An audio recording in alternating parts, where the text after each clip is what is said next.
2007లో MLC అయినా, 2009లో MLA అయినా, 14లో MLA అయినా, ప్రతి జూన్లో 2006 జూన్ నేను జడ్పీటీసీ, 2007 జూన్ నేను ఎమ్మెల్సీ, 2009 జూన్ నేను ఎమ్మెల్యే, 2014 జూన్ నేను రెండోసారి ఎమ్మెల్యే, 2019 జూన్ నేను ఎంపీ, 2021 జూన్లో నేను పిసిసి ప్రెసిడెంట్ను, 2023 డిసెంబర్లో నేను ముఖ్యమంత్రిని. సరిగ్గా 16 సంవత్సరాలలో ఒక జిల్లా పరిషత్ మెంబర్ నుంచి ముఖ్యమంత్రి వరకు అవకాశం వచ్చింది. అది కాంగ్రెస్ పార్టీ ద్వారా. నేను ఎప్పుడైనా ప్రజా సమస్యల మీద అందరితో కొట్లాను. ఏ రోజు కూడా శ్రీధర్ బాబు గారు అప్పుడు ఇప్పుడు మంత్రే, వారిని అడుగురు, వారు నాకు మంచి మిత్రుడు. ఏ రోజన్నా చిన్న పని అయినా, రాజశేఖర రెడ్డి గారికి నేనంటే బాగా ఇష్టం. నేను కనిపిస్తే వాటి హీరో అని కొట్టి మాట్లాడటం నేను ఎమ్మెల్సీగా ఉన్నప్పుడు. ఏ రోజు కూడా వారితో నాకున్న ఇంటిమసిలా ఏ రోజు పర్సనల్ ఫేవర్ అడగలే. నా కౌన్సిల్ స్పీచెస్ తీసుకోండి, ఎందుకంటే వారు అప్పుడు నేను బడ్జెట్లో ఫస్ట్ బడ్జెట్ వారు రెండోసారి ప్రభుత్వం వచ్చినాక నేను మాట్లాడింది ఉంటుంది. యూట్యూబ్లో మీకు ఎక్కడన్నా ఉండొచ్చు, చూడండి. రాజశేఖర రెడ్డి గారు ముఖ్యమంత్రిగా లేచి ఎంత గౌరవంగా రిప్లై చేసిండ్రు. అంటే ఏ రోజు కూడా మేము పైరవీల వెనకాల పరిగెత్తలేదు, సమస్యలను లేవనెత్తినము, కొట్లాడినాం. కాబట్టి అవకాశం వచ్చింది. మీకు కూడా జిల్లా పార్టీ అధ్యక్షులుగా ఒక మంచి బ్రహ్మాండమైన అవకాశం వచ్చింది. ఈరోజు ప్రభుత్వం ఉన్నది, పార్టీ ఉన్న తెలంగాణలో బలంగా. ఆంధ్రప్రదేశ్ జిల్లా అధ్యక్షుల్ని, ఆ రాష్ట్ర పార్టీ అధ్యక్షురాలని స్ఫూర్తిగా తీసుకోండి. అక్కడ వాళ్ళు పడుతున్న కష్టాలకు ఇక్కడ మీకున్న కంఫర్ట్కు ఉన్న తేడాన్ని మీరు గమనించండి. అందుకే ఈరోజు పరిపాలన పరంగా 2 రాష్ట్రాలుగా విడిపోయిన మన ఆలోచనలు, పార్టీని 2 రాష్ట్రాలలో మనం అభివృద్ధి చేసుకోవాల్సిన అవసరం ఉన్నది. ఆంధ్రప్రదేశ్లో కాంగ్రెస్ పార్టీ బలపడితే మనకు ప్రయోజనము, మనం బలంగా ఉంటే వాళ్లకు ప్రయోజనము. ఈ 2 రాష్ట్రాలు కలిసి ఎదగాలి, కలిసి అభివృద్ధి జరగాలి. ఈ 2 రాష్ట్రాలు దేశానికి ఆదర్శంగా నిలబడే విధంగా మనం వ్యవహరించాలి. 2 రాష్ట్రాల జిల్లా పార్టీ అధ్యక్షులు సంపూర్ణమైన బాధ్యతతోని ఈ రోజు నుంచి పునరంకితం కావాలి. నిన్నటి వరకు మీకు ఎవరితోనైనా సమస్య ఉండొచ్చు, మీరు జిల్లా పార్టీ అధ్యక్షుడిగా బాధ్యత తీసుకున్నారంటే మీ వయసుతో సంబంధం లేదు. ఆ జిల్లాకు మీరే కుటుంబ పెద్ద. మీరు కుటుంబ పెద్ద అంటే కుటుంబంలో ఎన్నో రకాల సమస్యలతోని, ఎన్నో రకాల ఆలోచనలతోని కుటుంబంలో సభ్యులు ఉంటారు. వాళ్ళందరినీ సమన్వయం చేసుకోవడమే మీ యొక్క విజయం.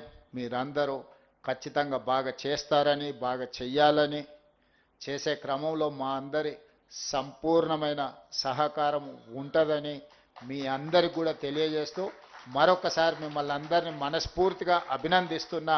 ఎన్నో మంది పోటీ బలమైన దేశంగా తీర్చిదిద్దిన పార్టీ కాంగ్రెస్ పార్టీ.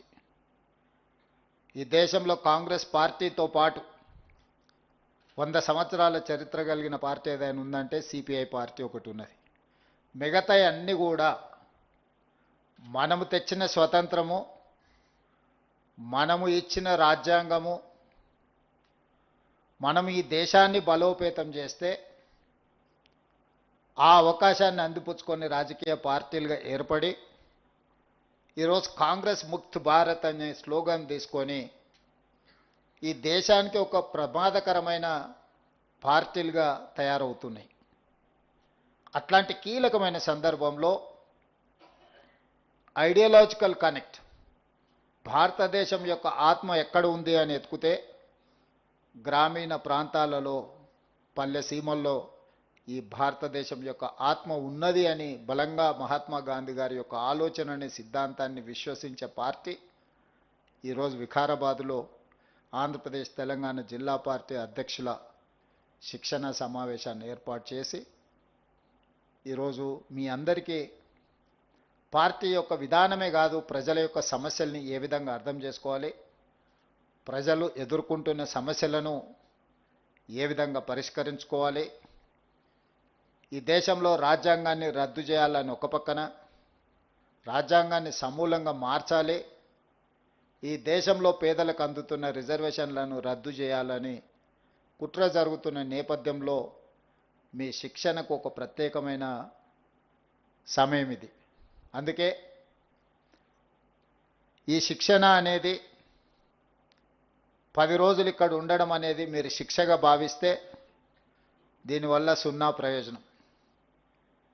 ఈ శిక్షణ అనేది మీ జీవితంలో కాంగ్రెస్ పార్టీ పరంగా, ప్రజా సమస్యల పరంగా మీకు ఒక సంపూర్ణమైన అవగాహన కల్పించే అవకాశం ఉంది. కాంగ్రెస్ పార్టీలో మీ అవకాశాలు మెరుగుపడడానికి కూడా ఈ శిక్షణ కార్యక్రమం ఉపయోగపడుతుంది. అప్పుడే మిత్రులు మా సెల్ ఫోన్లో సిగ్నల్ రావడం లేదు అన్న ఆలోచన చేస్తున్నారు.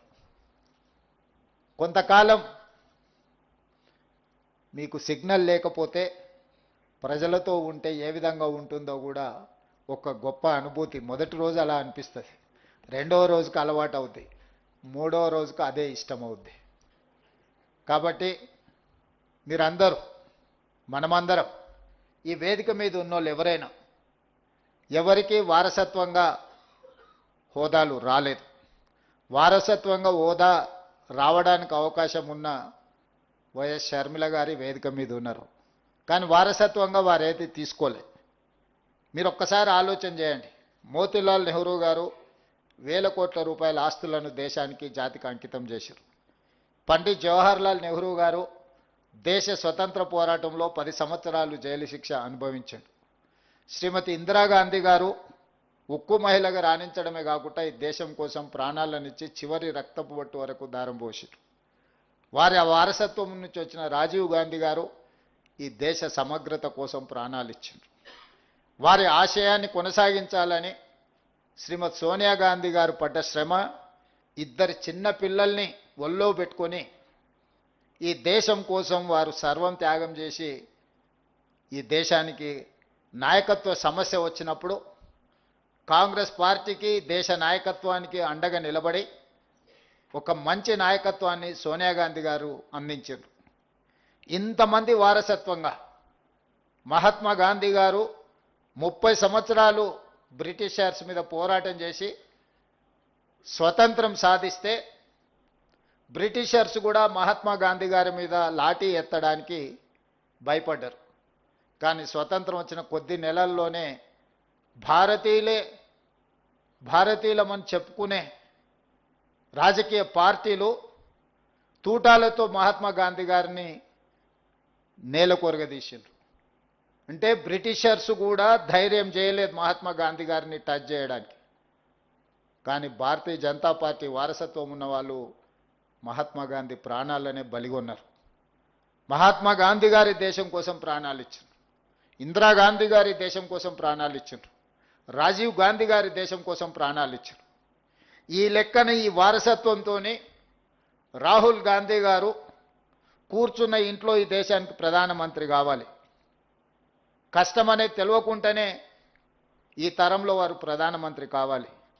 కానీ ఇంత వారసత్వం ఉన్నా, ఇంత త్యాగ చరిత్ర ఉన్నా రాహుల్ గాంధీ గారు కన్యాకుమారి నుంచి కశ్మీర్ వరకు మండు టెండల్లో, మంచు కొండల్లో 150 రోజులు 4000 కిలోమీటర్లు పాదయాత్ర చేసిండు. తెలంగాణ రాష్ట్రంలోనే 22 రోజులు 375 కిలోమీటర్లు పాదయాత్ర చేసిండు. డాక్టర్ వైఎస్ రాజశేఖర రెడ్డి గారి గురించి నాకంటే ఇక్కడ ఉన్న మీకే ఎక్కువ తెలుసు. రాజశేఖర రెడ్డి గారు చేసిన పాదయాత్ర, రాజశేఖర రెడ్డి గారు అందించిన పరిపాలన, రాజశేఖర రెడ్డి గారు అమలు చేసిన సంక్షేమ పథకాలు, రాజశేఖర రెడ్డి గారు చూపించిన అభివృద్ధి ప్రణాళిక ఒక గొప్ప ప్రణాళిక. ఈ రోజుకు మనం కాంగ్రెస్ విజయాలలో రాజశేఖర రెడ్డి గారు ముఖ్యమంత్రిగా ఉన్నప్పుడు తీసుకున్న నిర్ణయాలనే మనం ప్రతి వేదిక మీద ప్రస్తావిస్తున్నాం. ఆ రకంగా వైఎస్ షర్మిల గారు కేవలం రాజశేఖర రెడ్డి గారి పేరు చెప్పుకొని ఆంధ్రప్రదేశ్లో ఏ హోదాకైనా వెళ్ళొచ్చు.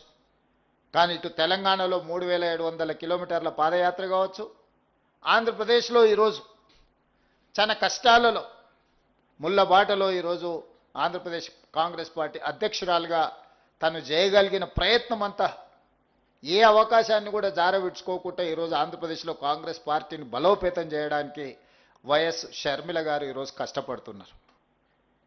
నేను మీకు చెప్పదలుచుకున్నది, వారసత్వం ఉండి త్యాగాల పునాదులున్న రాజీవ్ గాంధీ గారు క్షేత్రస్థాయిలలో, తండాలలో, గూడాలలో, మారుమూల పల్లెల్లో పేదవాడు తలుపు తట్టి పేదవాడి గుండెకు చేరాలన్న ప్రయత్నము వైఎస్ షర్మిల